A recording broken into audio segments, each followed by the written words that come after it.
सबका बेड़ा पार हुआ। माँ बेटी ने श्रीमती पर मौत का जाल बिछाया। माँ बेटी ने श्रीमती पर मौत का जाल बिछाया। सांप गड़े में डाल के बोला पहनो हार में लाया। सांप गड़े में डाल के बोला पहनो हार में लाया। सांप बना फूलों की माला, सांप बना फूलों की माला, जब ये मंत्र उचारा, नमो अरिहंताय नमो सिद्धाय नमो अरिहंताय नमो वज्राय नमो लोए सब साबुन।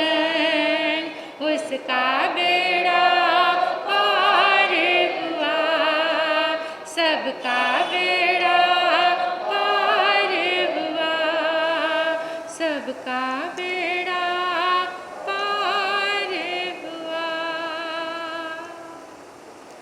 नवपद की आराधना में आज 8वां दिन आप आराधना कर रहे हैं ओली तप की।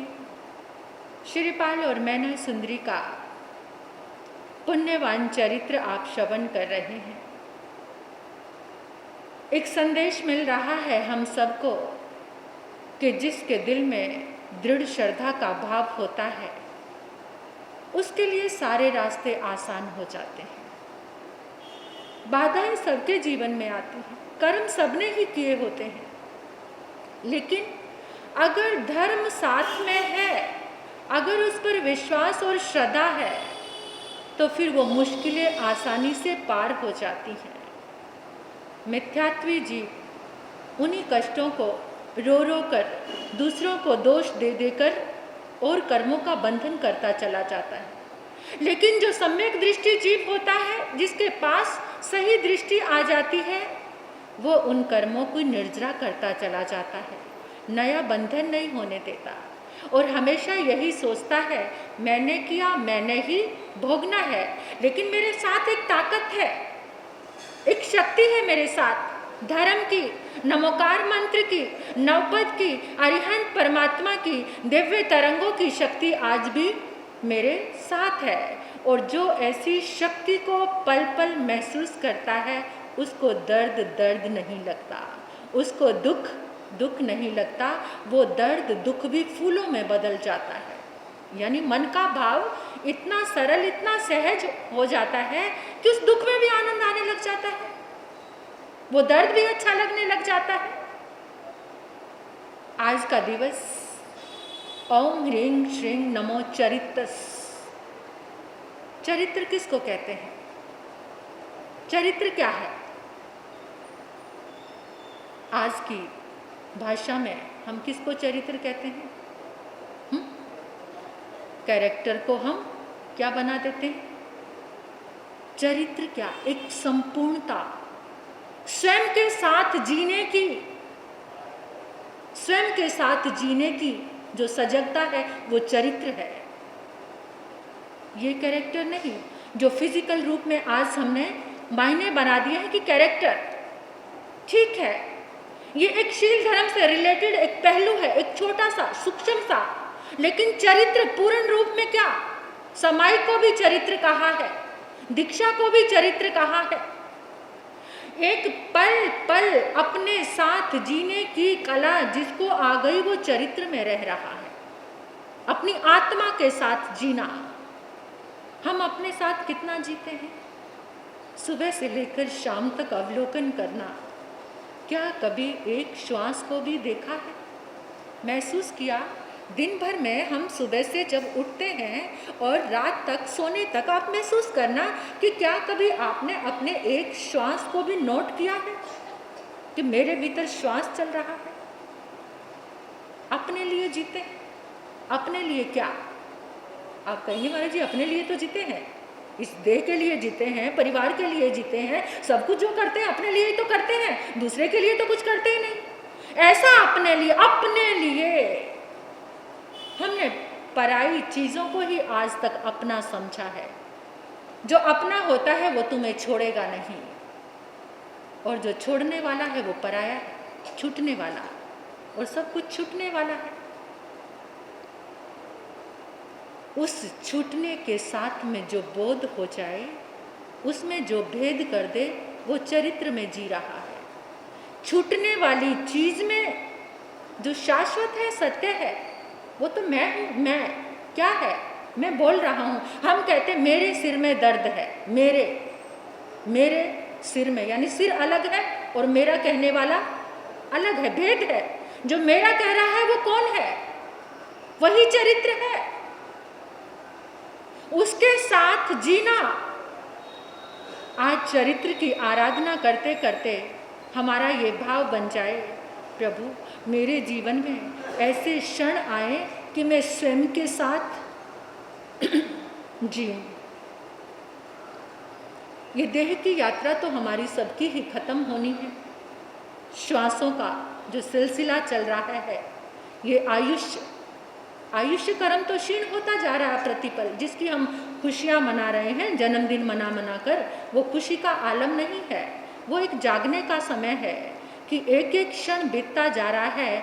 दिन, सप्ताह, साल, ये सब बीतते जा रहे हैं। हम खुश होते हैं। खुश तब होना है जब आनंद को उपलब्ध होना हो। अगर आपको आनंद आया, स्वयं के साथ जिए हैं, चरित्र के साथ जिए। मैं भी आपके साथ ही शामिल हूँ। मैं भी बहुत छद्मस्त अज्ञानी हूँ। अभी पूर्ण ज्ञान कुछ भी नहीं है, लेकिन मैं चाहती हूँ कि इस दुनिया से विदाई हो तो मुझे एहसास हो कि मैंने आनंद के पल जिए हैं। बस यही जीवन का चरित्र है, यही जीवन की यात्रा है। और जब इस यात्रा में आनंद आ जाए तो समझ लेना वो मृत्यु भी एक चरित्र बन जाएगी। उसमें भी हम तो सारी चरित्र आत्माओं को आज आपने नमन करना है और प्रेयर करनी है, प्रार्थना करनी है कि आपके जैसा चरित्र हमारा भी बने। तो जो ओली तप की विधिवत आराधना कर रहे हैं, विधिवत साधना कर रहे हैं, उनको आज के दिन ओम ह्रीं श्रीं नमो चरित्र का ये जाप करना है। और उस जाप में 70 यानी 70 माला, 70 माला ओम ह्रीं श्रीं नमो चरित्र की करनी है, जो विधिवत जाप अनुष्ठान कर रहे हैं, नवपद की आराधना कर रहे हैं। 70 ही तिकुतों के पाठ से वंदन, 70 लोगस का ध्यान और 70 नमोथुनंग की आराधना, ये सभी को करनी है। और जो खुले रूप में आयमिल तप की आराधना कर रहे हैं, उनके लिए 21 माला है, 21 तिकुतों के पाठ से वंदन, 21 लोगस का ध्यान, 21 नमोथुनंग। और जो आज का धान्य है, अन्न खाने वाला रहेगा, वो सफ़ेद रंग का चावल, और चावल की जो भी चीज़ें बनेंगी, तो भी कोई आकर इस स्वयंवर को जीतेगा, वही मेरी पुत्री का पति होगा। श्रीपाल ने सुना, हार के बल से वही कुबड़े का रूप धारण किया और वहाँ पर पहुँच गया। तो स्वयंवर में ऐसा था, राजकुमारी राजकुमारों को देखती जा रही थी। कुबड़ा भी वो कुबड़ा रूप बनाकर श्रीपाल वहाँ पहुँचा, तो वो राजकुमारी सबको देखती जा रही थी। तो एकदम जिस समय वो कुबड़े को देखा, इसी तरीके से वो गया था, वहाँ भी दरबान को कुछ दे दाकर अंदर प्रवेश कर लिया था। उसका कुबड़ा रूप देखकर फिर सब मजाक उड़ाने लगे। लेकिन उस समय राजकुमारी को उसने जैसे ही उसने प्रवेश किया, हल्का सा अपना रूप दिखा दिया।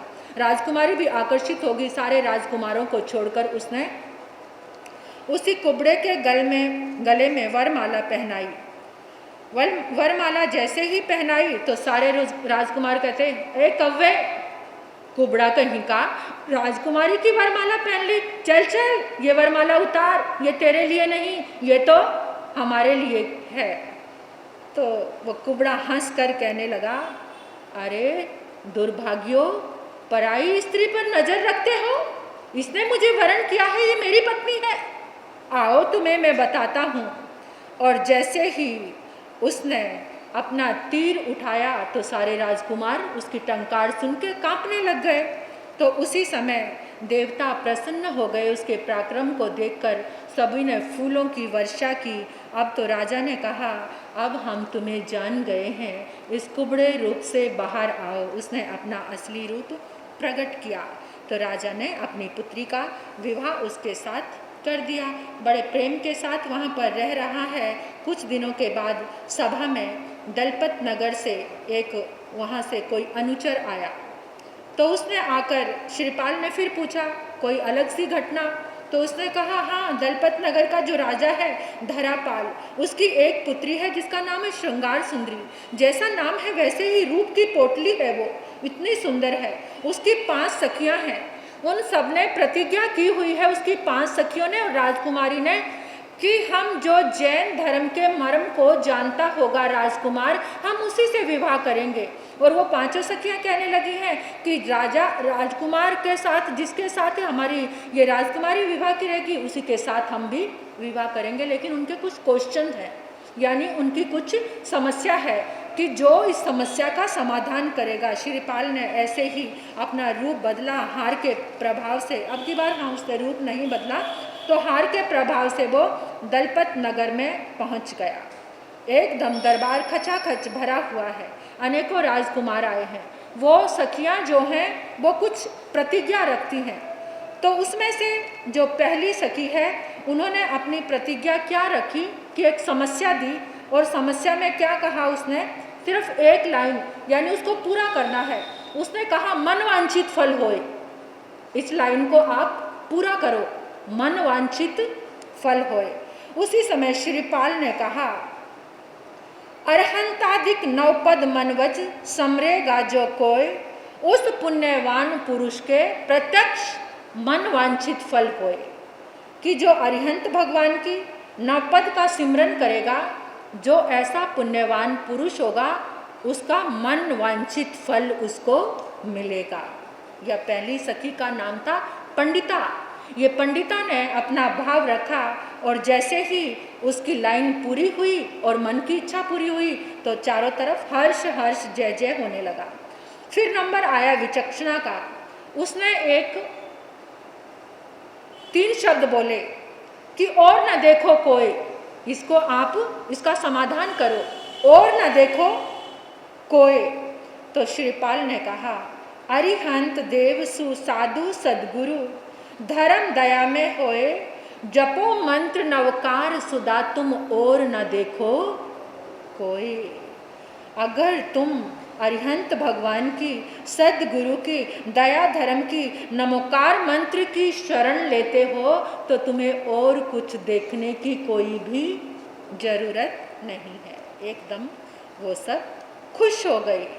तो इस तरह से दूसरी सखी फिर आया, विचक्षणा का नंबर आया, और उसने भी अपने जवाब इस ढंग से दे दिया। अब तीसरी सखी प्रगुणा, उसने अपनी समस्या रखी, कर सफलो अपाण, यानी अपनी आत्मा को, अपाण मीन्स आत्मा, अपनी आत्मा को सफल करो। तो श्रीपाल ने कहा, देव गुरु आराधन कीजिए, दीजिए सुपात्र दान, तब संयम उपकार करी पर कर सफलो अपाण। कि देव गुरु धर्म की आराधना करो, सुपात्र दान दो, तो इस तरह से तुम्हारा जीवन, तुम्हारी आत्मा सफल हो जाएगी। अब निपुणा की ओर से एक और समस्या आई, जिसमें लिखा था, जिसने बोला, जितना लिखा लीलाड़, कि जितना भाग्य में लिखा है इसको पूरा करो। श्रीपाल ने कहा, रेमन चिंता जाल बिच, आत्म को मत पाड़, चाहे यतन करेगा मिलेगा उतना, जितना लिखा लीलाड़। जितना तुम्हारे भाग्य में लिखा है उतना मिलेगा, लेकिन तुम अगर धर्म में पुरुषार्थ कर रहे हो तो तुम्हें बहुत शीघ्र मिलेगा। जितना भाग्य में लिखा है, आर्त ध्यान मत करो, जो सा तुमने कर्म किया है वैसा तुम्हें मिलेगा। अपने कर्म सुधार लो, तुम्हारे काम अपने आप ही सुधर जाएंगे। अपने कर्मों को सुधार लो, सारे काम अपने आप ही सुधर जाएंगे। अब दक्षा की ओर से एक समस्या आई, तस सब जग जन दास, कि उसका दास पूरा जमाना है। किसका? श्रीपाल ने कहा, जिसने पूरा पुण्य कमाया प्रभु फरमावे खास, उस नर केवल बुद्धि लक्ष्मी तस सब जग जन दास। जिसने पूर्व जन्म में पुण्य कमाया है, जो पुण्य करके आया है, उस इंसान के पास बुद्धि बल लक्ष्मी सब कुछ उसके पास है, तो सारी दुनिया उसकी दास है। अब लास्ट में नंबर आया राजकुमारी श्रृंगार सुंदरी का, और श्रृंगार सुंदरी ने कहा कि रवि पहले उगंत, ऐसा कौन है जो सूर्य से पहले उदय होता है? तो श्रीपाल ने कहा, जीवित जग में यश नहीं लेना, यश बिन क्या जीवंत, जो नर यश ले अस्त हुआ है, तो रवि पहले उगंत। बिना यश के जीवन बेकार है। बिना अच्छे कर्म किए जो दुनिया से चला गया उसे कोई याद नहीं करता, लेकिन जो सद कर्म करके, अच्छे कर्म करके, नेकी कमाकर इस दुनिया से गया है, उसका यश सूर्य से भी पहले, यानी उसको सूर्य उगने से पहले भी याद किया जाता था। इस तरह से सारी सभा जयकारों से गूंज गई और पांचों सखियां और श्रृंगार सुंदरी भी प्रसन्न हो गई कि ऐसे ही राजकुमार की हमें तलाश थी, ऐसे ही राजकुमार हम चाहते थे। तो श्रीपाल का विवाह गिनते जाओ जी, कितने विवाह हो गए, कितने सारे विवाह। आप देखो, आप तो एक विवाह करके भी कैसे रहते हो, है ना? एक पत्नी नहीं झेली जाती पूरी जिंदगी, और उससे भी परेशान रहते हो, और यहाँ पर इतने सारे विवाह। लेकिन आप देखना, जैसे विवाह हो रहे हैं, छोड़ते भी उनको देर नहीं लगती थी। यानी वो इतने अलग रहते थे हर चीज से, सब कुछ अति शीघ्रता में है, लेकिन फिर छोड़ते हुए भी। अब श्रीपाल एक दिन अपनी सभा में बैठा हुआ था, अपने वही ससुर का जवाई बनकर, वहीं पर वो आराम से रहता है, जहाँ जहाँ शादी होती है फिर आगे चल पड़ता है। तो उसी समय एक अंग भट्ट नाम का ब्राह्मण आया कोलागपुर नगर से। तो वहाँ पर उसने पूछा, क्या नया है? कहते, जयसुंदरी एक बहुत सुंदर कन्या है, और वहाँ पर राजा ने राधा वेद यज्ञ रखा है। राधा वेद यज्ञ क्या होता है पता है आपको? जैसे नीचे एक तेल का कढ़ाया होता है, ऊपर एक पुतली होती है। आपने देखा ना महाभारत में, जिस समय उसका स्वयंवर था, द्रौपदी का स्वयंवर था, तो उस जल के कढ़ाई में ऊपर लकड़ी की पुतली, तो उसमें नीचे पान जल या फिर कोई तेल, कोई चीज़ ऐसी होती है जिसमें उसकी परछाई गिरती है। तो वहाँ पर देखकर तीर कमान से देखना जल में है या तेल में देखना है, और तीर ऊपर चलाना है और उसको भेजना होता है। इसे राधा वेद एक यज्ञ कहते हैं। तो वहाँ पर ऐसा स्वयंवर रखा हुआ था। श्रीपाल पहुँचा। श्रीपाल को क्या देर लगनी थी, देवी देवता उसके साथ थे, मनवांछित हार उसके पास था, तो उसने एकदम उसका भेद दिया और उस राजकुमारी से, जय सुंदर कन्या से उसका विवाह हो गया। अब श्रीपाल ने जितनी उसकी पत्नियां थी, जहाँ जहाँ थी, जिस जिस नगर में थी, सबको वहाँ पर बुला लिया। सब बुलाकर वो सब के भाई दान दहेज के साथ वहाँ पर कोलागपुर में उनको छोड़ने के लिए आए। अब कोलागपुर के राजा से भी श्रीपाल ने आज्ञा ले ली कि अब हमें आगे चलना चाहिए। तो वो चलते चलते वहाँ से कंकुद्वीप में वापस आ गए। कंकुद्वीप के थाना शहर में, जहाँ पर उसकी मदन सेना के साथ विवाह हुआ था। तो उस राजा के कोई पुत्र नहीं था, उसने श्रीपाल का राज्याभिषेक कर दिया और वहाँ का उसको राजा बना दिया।